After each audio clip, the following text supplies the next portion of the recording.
What is up, YouTube? I'm back with another lifting video. This is a good one.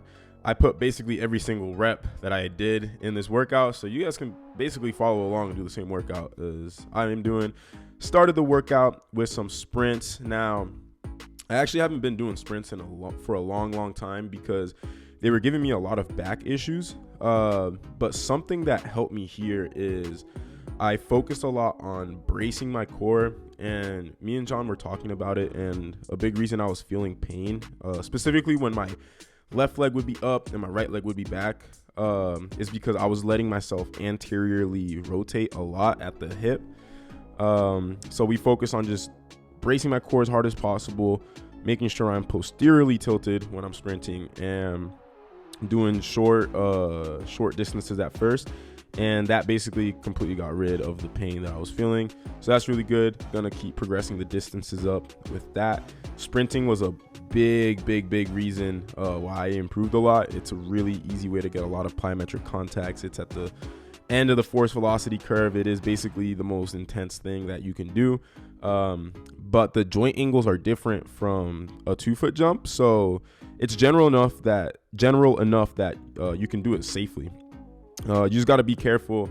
Make sure you got a good base of strength in your hamstrings, and that you warm up, because hamstring pulls are pretty common with that. So get those hamstrings strong before you do a ton of sprinting and build up into it. Second part of the workout was snatches. I have been absolutely loving this exercise. Now, I've been doing it with super lightweight recently. John doesn't want me going that heavy. And I've been doing them with sets of 2 for high volume. But this workout, I actually went off the plan a tiny bit.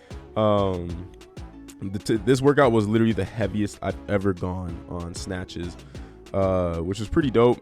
My shoulders are like pretty much completely healthy now, and they can handle these snatches. Shout out to Archery Strong. If you guys want to get, if you guys have like shoulder issues or anything like that, I highly suggest you guys check him out. I've been doing his online coaching since August, and my shoulders have been feeling amazing, which is really important if you do a lot of Olympic lifts. Same with dunking. But these snatches, the variation we're doing is power snatches. A regular Olympic weightlifting snatch, you are catching the bar at the very bottom of a squat. We're not doing that. We are sticking with a power snatch, which is where you catch it basically either at a half squat or higher. The reason we do power snatches instead of full snatches and power cleans instead of full cleans is if you're going heavy enough that you have to catch it in a full squat, there is too much of a max strength stimulus there, and it kind of moves away from it being a power exercise. So if you're putting enough power into it that you can catch it high, enough force into the bar that you can catch it high, and move it fast enough that you can catch it high, that's right where we want it, right at the perfect spot in the force velocity curve, where it would be ideal for us for it to be a specific exercise for jumping.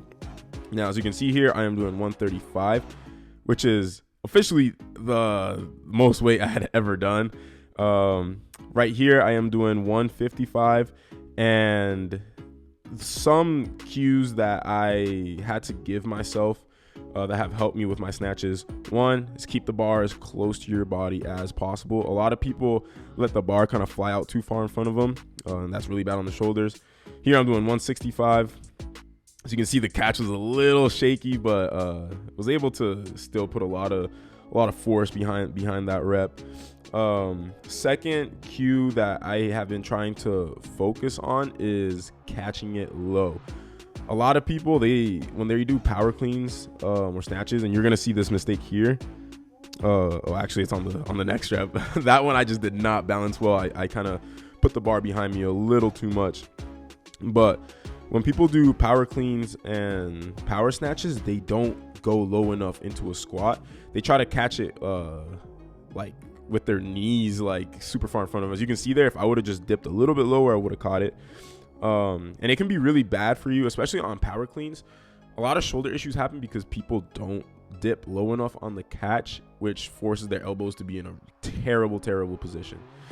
At this point right here, I was failing 175 and 185, and I just got possessed by some force where I was like, I'm not leaving this gym until I get 185. Got the 185 there. The 185 moved super well, and then I tried to go for the double. As you can see here, didn't dip low enough. But yeah, power snatches, really good exercise. Now, this next exercise that I had to do is called EMOMs. It stands for every minute on the minute. And what it basically is you do your set. Right here, I had to do sets of 3 with the front squat. You do your set, then you have to put a timer, and then as soon as the timer hits 1 minute, you have to have already started your set. And then let's say the set takes you 10 seconds to complete. You only have 50 seconds until you have to do the next set. So it's every minute on the minute you have to start the exercise. It's not 1 minute of rest. It's literally on the minute. So it can be, if you finish the set quickly, you get more rest. If you finish it more slowly, you get less rest. I had to do 15 sets with 225 every minute on the minute, and this was horrible. Like there's a few exercises that have a special place in hell at THP, and they just suck. One of them, the quasi-isometric circuit, horrible. Bottoms up squats, horrible. The high volume squatting that I was just doing, horrible. And EMOMs, that is one of those exercises where it feels like it's a form of torture when you're doing it. Now you might be asking, why EMOMs? What is the benefit of doing EMOMs? And I actually talked to John this morning. That way I could give you guys a good answer about that. By the way, if you guys don't know who John is, he is my trainer, and he is the co-owner of THPstrength.com, and he is the reason why I can jump this high while staying healthy. Follow him at @JohnEvans_THP on Instagram. Now, the 4 reasons for EMOMs, or the 4 benefits. One of them is increasing volume. Second is density. Third, intent. And fourth is variety. Now, you might be asking, like EMOMs, that's not a lot of rest. How are you gonna get a lot of intent or quality reps in with that little amount of rest? So they actually did research at Athletic Lab. That's where John used to intern and work at. And they train like a lot of high level athletes. And they did research on EMOMs there. And they saw that the average velocities and loads moved were heavier or as heavy as in regular exercises not done with EMOMs. Now there could be a lot of reasons for that. One of the big things that I've noticed when doing them is the adrenaline is crazy. You are working under pressure here. And I actually did EMOMs with power cleans a few months ago, and I was able to PR my 3-rep power clean on my last set of the EMOM. And it's adrenaline and pressure. Like, you have to complete the set. You have to go whether you feel ready or not. So it increases intent. Obviously, it increases volume because you can get a lot of sets done. As you can see here, I did 15. And then the density is basically the amount of volume within a specified period of time. Now, this is really good benefit because if you are short on time, you can do the exercises as an EMOM, and you'll be able to get through your workout pretty quickly. Like this workout, this EMOM, it took 15 minutes. I did 15 sets in 15 minutes, and it was one of the hardest workouts that I've done this cycle. So those are the benefits of EMOMs.